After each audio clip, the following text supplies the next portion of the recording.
নমস্কাৰ বন্ধু বান্ধৱীসকল, পুনৰ স্বাগতম জনাইছোঁ আপোনালোকক অন্য এটা ভিডিঅ'ৰ মাধ্যমেৰে মোৰ চেনেললৈ। বন্ধু বান্ধৱীসকল, হিন্দু ধৰ্ম অনুসৰি বা হিন্দু ধৰ্মৰ বিভিন্ন ধৰ্মগ্ৰন্থ শাস্ত্ৰসমূহত আমি স্বৰ্গ আৰু নৰক এই দুই জেগাৰ নাম শুনি আহিছোঁ, যি দুই জেগাত মানুহৰ আত্মা মৃত্যুৰ পিছত মানুহৰ আত্মা গোপন কৰে। আমি শুনিছোঁ বা আমি পঢ়িবলৈ পাই আহিছোঁ বা আমাক বিজ্ঞ লোকে জনাই আহিছে যে সৎ কাম কৰিলে বা ভাল কাম কৰিলে মানুহৰ আত্মাই স্বৰ্গ প্ৰাপ্তি কৰে, আৰু অসৎ কাম কৰিলে বা পাপ কাম কৰিলে মানুহৰ আত্মাই নৰক প্ৰাপ্তি কৰে।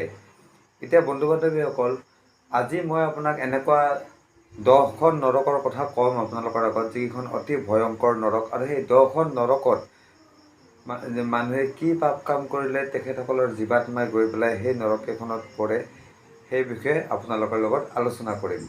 তো বন্ধু বান্ধৱীসকল, ভিডিঅ'ৰ শেষত যদি মোৰ ভিডিঅ'টো ভাল লাগে তেতিয়াহ'লে লাইক আৰু শ্বেয়াৰ কৰিবলৈ নাপাহৰিব, আৰু চেনেলটো যদি আপোনালোকে এতিয়ালৈকে ছাবস্ক্ৰাইব কৰা নাই তেতিয়াহ'লে চেনেলটো ছাবস্ক্ৰাইব কৰি ল'ব। ঠিক আছে বন্ধু বান্ধৱীসকল, তো আৰম্ভ কৰিছোঁ আজিৰ টপিকটো। এতিয়া এই 10 প্ৰকাৰৰ নৰকৰ ভিতৰত প্ৰথম নৰকখন হ'ল মহাৰৌৰু নৰক। ঠিক আছে, এই ধৰণৰ নৰকত চাৰিওফালে প্ৰচণ্ড তাপেৰে সৈতে অগ্নি প্ৰজ্বলিত হৈ থাকে। এই নৰকখন ইমানেই গৰম হৈ থাকে যে আপোনালোকে যদি তুলনা কৰিব বিচাৰে তেতিয়াহ'লে ভাবিব পাৰে যে আমাৰ যিবিলাক আপোনালোকৰ ফেক্টৰীৰ যিবিলাক ব্ৰইলাৰ চিমনিবিলাক যিমান গৰম হৈ থাকে কয়লাইদি জ্বলোৱা, তেনেকুৱা ধৰণৰ এখন নৰক। ঠিক আছে, এই নৰকত এতিয়া কোন ধৰণৰ ব্যক্তিৰ জীৱাত্মা যায়?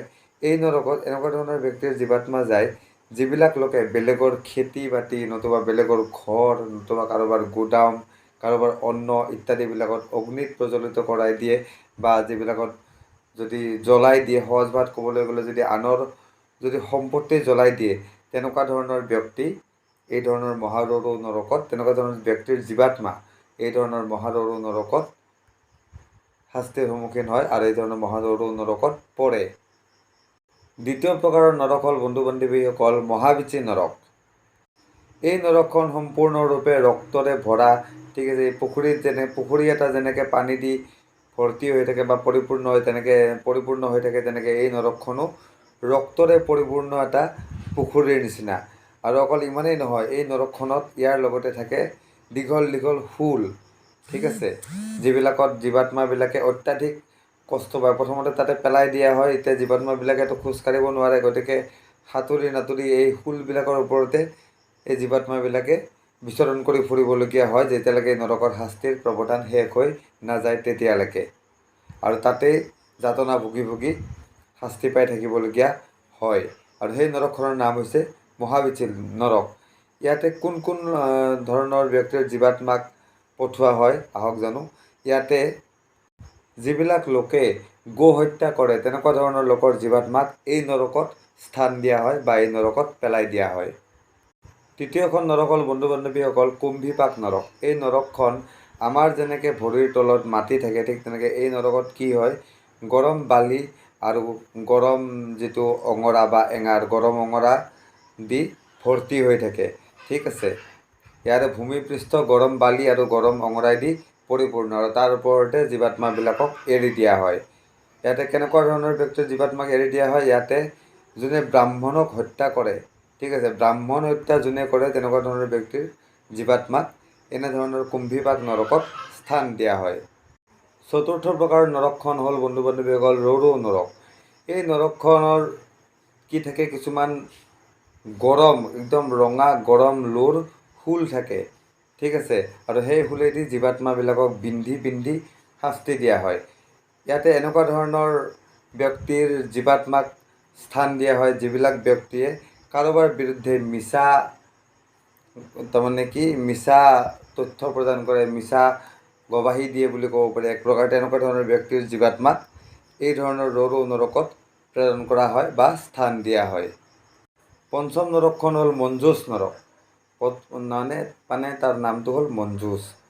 ঠিক আছে, এই নৰকখনৰ যিটো তলি, অৰ্থাৎ এই নৰকখনৰ যিটো তলি য'ত আমাৰ মাটি থাকে, তাতে কি হয়, সেই তলিটো গৰম লোহাৰ থাকে, আৰু সি সদায় এনি টাইম গৰম হৈ থাকে, আৰু সেই লোহাৰ পৰা এনি টাইম উত্তপ্ত হাৱা বাহিৰ হৈ থাকে, তাৰমানে ইমান গৰম হৈ থাকে, ঠিক আছে।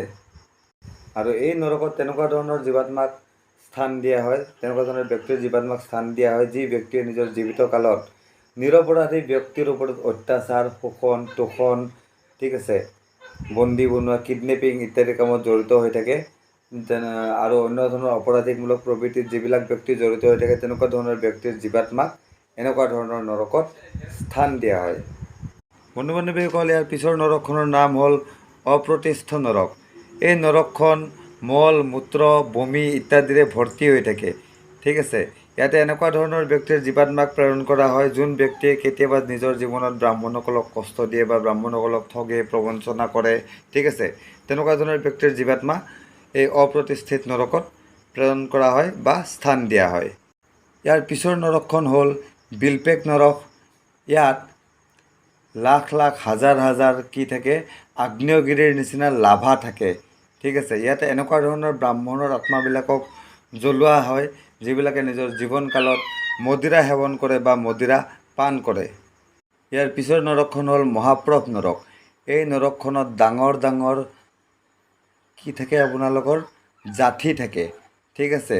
ইয়াতে এনেকুৱা ধৰণৰ লোকৰ জীৱাত্মাক প্ৰেৰণ কৰা হয়, যিবিলাক লোকে জীৱনত আপোনাৰ ওৰ কথা ত'ত লগাই তোৰ কথা ত'ত লুকুৱা স্বভাৱ আছে, আৰু যিবিলাকৰ কোনোবা পতি পত্নীৰ মাজত যিবিলাকে কুসংস্পৰ্শ, যিবিলাকে তাৰমানে কি কৰে, পতি পত্নীৰ মাজৰ যি সম্পৰ্ক, সেই সম্পৰ্কৰ মাজত কেৰণ লগাই পতি পত্নীৰ সম্পৰ্ক যি মানুহৰ কাৰণে ভাঙি যায়, বা যি মানুহে কোনো পতি পত্নীৰ মাজৰ সম্পৰ্ক ভাঙিবলৈ চেষ্টা কৰে, তেনেকুৱা ধৰণৰ ব্যক্তিৰ জীৱাত্মাক এই ধৰণৰ নৰকত প্ৰেৰণ কৰা হয় বা স্থান দিয়া হয়।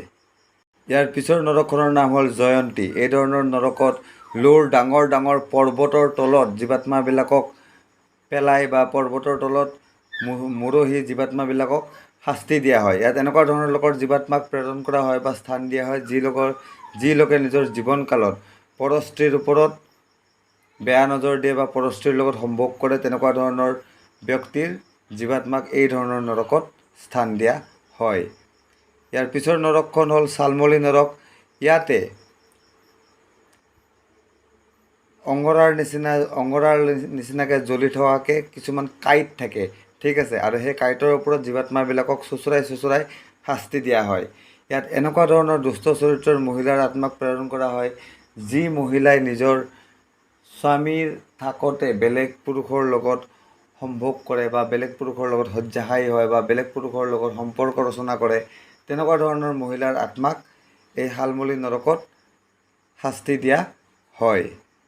তো বন্ধু বান্ধৱীসকল, আজিৰ ভিডিঅ'ত ক'লোঁ 10খন নৰকৰ কথা আপোনালোকক, যি 10খন নৰক অতি ভয়ংকৰ নৰক। আৰু এই যিখিনি তথ্য মই আপোনালোকৰ আগত দিলোঁ, এই সকলোখিনি তথ্য বন্ধু বান্ধৱীসকল গৰুড় পুৰাণৰ পৰা সংগ্ৰহিত, ঠিক আছে। গৰুড় পুৰাণৰ এই সকলোখিনি কথাৰ উল্লেখ আছে, আৰু তাৰ পৰাই সংগ্ৰহ কৰি এই কথাখিনি মই আপোনালোকৰ কাৰণে জুকিয়াই লৈ আহিছোঁ। গতিকে ভিডিঅ'ৰ শেষত যদি মোৰ ভিডিঅ'টো ভাল লাগিল, বন্ধু বান্ধৱীসকল লাইক আৰু শ্বেয়াৰ কৰিবলৈ নাপাহৰিব ভিডিঅ'টো, আৰু মোৰ চেনেলটো অনুগ্ৰহ কৰি ছাবস্ক্ৰাইব কৰি ল'ব, কাৰণ বহুতেই হয়তো ছাবস্ক্ৰাইব কৰিব পাহৰি গৈছে, এতিয়াও ছাবস্ক্ৰাইব কৰা নাই। তো প্লিজ চেনেলটো ছাবস্ক্ৰাইব কৰি লওক। আজিলৈকে ইমানেই, পুনৰ লগ পাম অন্য এটা ভিডিঅ'ৰ মাধ্যমেৰে। ধন্যবাদ।